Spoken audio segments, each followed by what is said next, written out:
Hey guys, how's it going? Welcome back. Well, we got a new little treat for you today. This is our new style power adjuster. This one's for the 2240.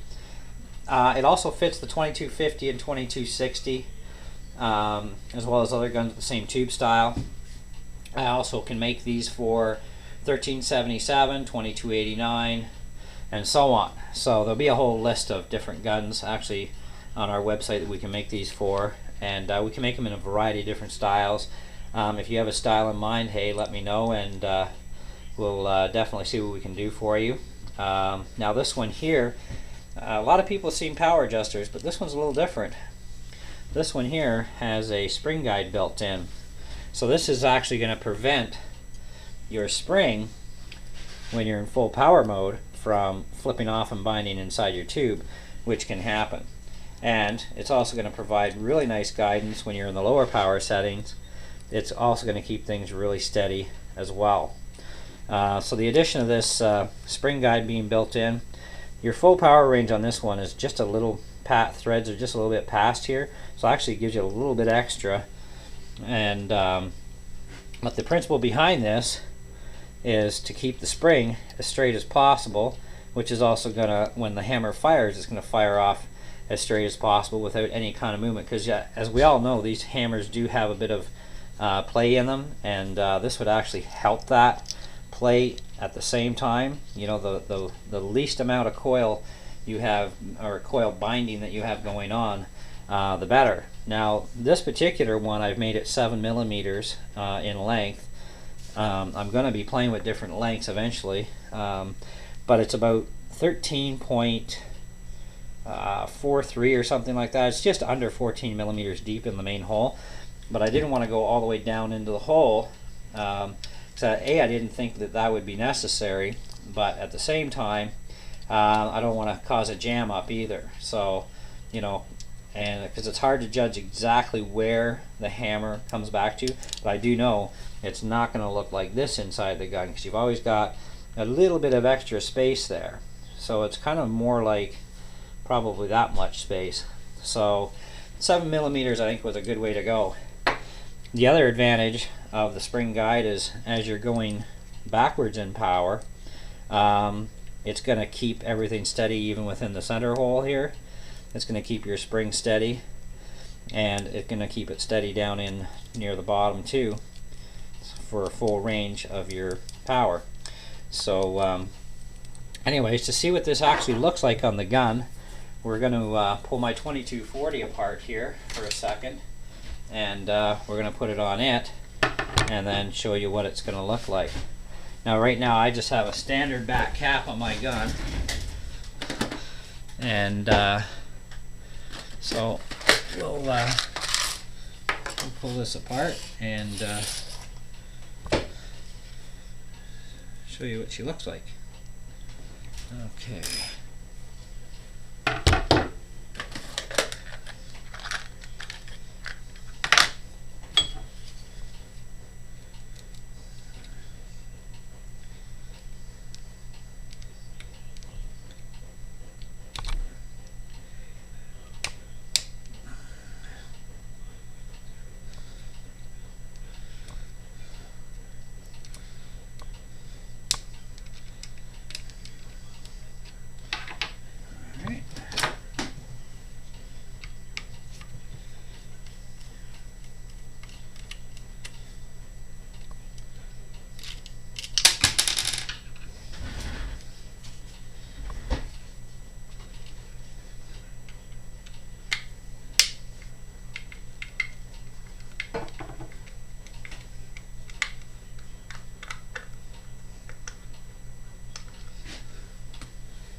I know right now you can't see me pulling this thing apart, but I'm going to leave the stock off when I put this back on.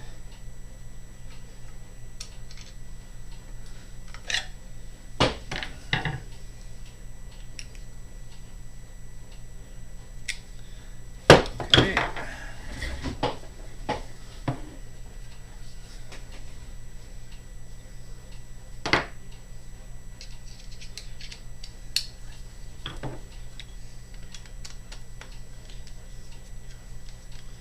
Now my gun also has a stock hammer spring in it, because I like to keep my guns under 500 feet per second. That's just me though. And even this power adjuster for this setup of my gun will actually still keep it just under 500 at full power on the adjuster. So when you install a power adjuster in your gun, you want to back it off most of the way initially.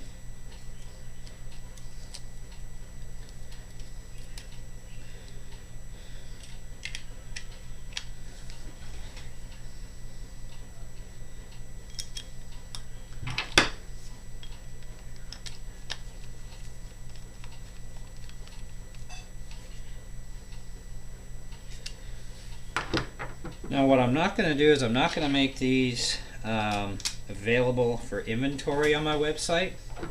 They're going to be an order only basis.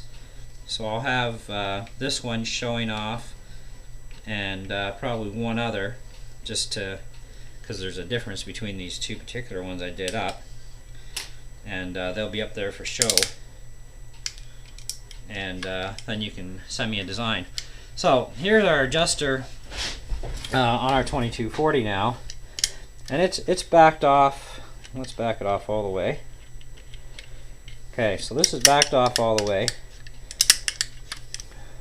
and now it gives you a long range of variety of power settings here. But let's crank this right to the very end so we know it's all the way up, and our gun still cocks, and there's no binding of the spring now.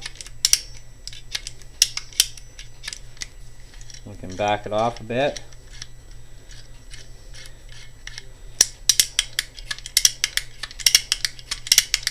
And you can feel that distance that it's back, the way it throws it back. So when you're all the way up, you can feel it's stiff.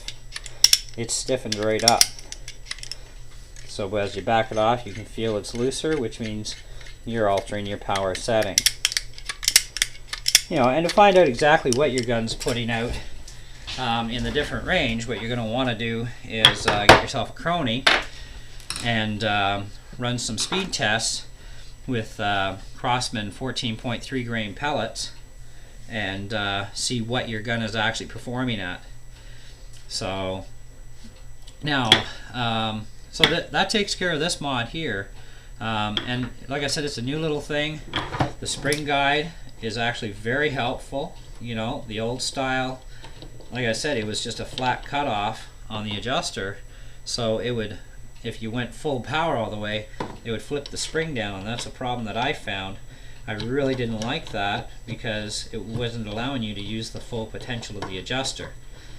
So, and you can make longer, like the adjusters can be made longer too, and you can squeeze every little ounce of power you can possibly get out of the cocking system on this. However, if you're going to go with a longer screw in, then you're going to want, instead of the 7mm spring guide, you're going to want closer to about 10, maybe an 11mm, you know, just to give you that little bit of extra more stability, you know. And your hammer spring, like these are just stock hammer springs, and the 2240 ones are extremely soft in comparison to the 2289 hammer spring. So when you upgrade to a 2289 hammer spring in the 2240, you're already stiffening up and adding preload as it is, so this is going to add even that much more preload on top of that, so it's going to enhance and give you even that much more power. So this is where you're going to find that you may not be able to totally bottom out. Now I don't have a 2289 spring here right now, but when I get them back in stock, I'm actually going to try one in here just for the purpose of seeing if I can still bottom these out on full power and still cock the gun. I'm thinking it might not go all the way to the bottom. I'm thinking it might just stop probably right in about here, and that'll probably be it, and then the gun will probably not cock if you go any further. So, you know, but that's giving you the full potential and power capability of the hammer system and the power adjuster at that point. So if it has a stopping point where, you know, that's it won't cock, back it off just a hair, try it again, back off a hair until it just cocks, and then you're good. And then you've got absolute full power. And usually anything even in this shorter length here, you know, that can provide you the ability in a little bit of shorter length to definitely cock it at full out with a 2289 spring. It should. You know, the one that's in here is just a little bit taller than this by a couple of threads. But they do work quite well, and power adjusters are really cool and they're fun to play with, and they look really nice on the gun obviously too, so you know. But anyway, there will be a link on this video too for our not only for my email address, which you can also find on our website, but our website address will be there too. But get a hold of me directly through the email address that I put in the video, because then it goes directly to my email account instead of to my wife's, and then this way I can communicate back and forth with you, and we can decide on what's actually going to go on, and you know what kind of style and setup you're going to want for that. So anyway, the next mod is the hammer mod. Now, the new breeches that Crosman has come out with, if you don't specify, you may end up with one of these, but the screw is in the back, and I would specify when ordering, because you're also going to need to order a hammer, because the hammer is a specialty hammer now, because when the gun is cocked, when it fires, if you don't have this cutout on the hammer, it's not even going to probably fire the gun. It's likely not going to, because the screw that comes down here into the tube is going to stop the hammer dead in its track. So it has to have this space allowance here so that it can go across it. But the new style breeches, with this screw being in the back, you have absolutely zero jam up now on your pellets. Whereas if you still stay with this style, where the screw is in the front, you still have to, you know, wiggle the pellet a bit, which is no real big deal, to be honest. I really could care less either way, but I do like the fact that you can have zero hang up. You know, makes it faster for loading and so on. The other thing is you got to make sure your tube is drilled for both holes. Okay, and you'll know that because when you take your gun apart, you've got your standard hole, which is right here. Well, right in behind here will be another hole that's threaded. If you don't have that threaded hole, you're going to have to order a new tube if you want this new breech. You're going to need a new tube, you're going to need the breech, and you're going to have the hammer, because the hammer does not come with the breech kits. You have to order that separately. But these new breech kits are wonderful. I really like them. A lot of people are buying these. You know, a lot of advantage to them, like I said. They're still a grooved receiver. You still have your slot for your LPA rear sight, or you still have your back one here for your Williams notch sight, or just about any other accessory you can stick on one of these dovetail rail systems. So anyway, that's about it for today's little mods.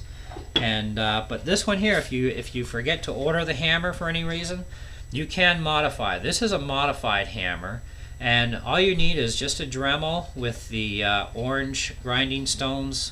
They're about oh, I don't know, almost not quite a ½ inch diameter, but you can pretty much use a ½ inch diameter if you wanted to, but they're the orange stone, and you gotta stay in front of the shoulder here, where the shoulder meets up to the flat. You gotta stay just in front of that, and then go down, not quite a ½ inch, but it's pretty close to that, and you have to have the width in here so that it runs center with that screw that's going to be now going into this area. So you can modify this hammer, and you don't have to you know, specially heat it up or anything. Normally you would, because they're normally case hardened steel, these hammers, and we found that out trying to thread the hole one day for a threaded pin system. But this hammer I took to the grinding just straight off. I figured, you know, what the hell, try it, see what happens.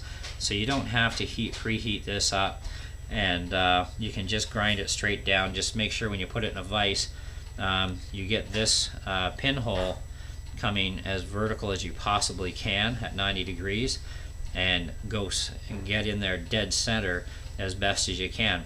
If you're just a little off center, it's not going to make a big difference because you're going to be making a fairly wide track here, and the track is about the same width as your baby fingernail. Okay, now if you got really small fingers, then go to your next nail up. But that's about the approximate width that you're going to need to ensure that that always stays in line with the screw. But other than that, that's about all she wrote, folks. And we look forward to hearing from you. And feel free to leave your comments and whatnot. And we'll talk again. Happy YouTubing. Have a great day.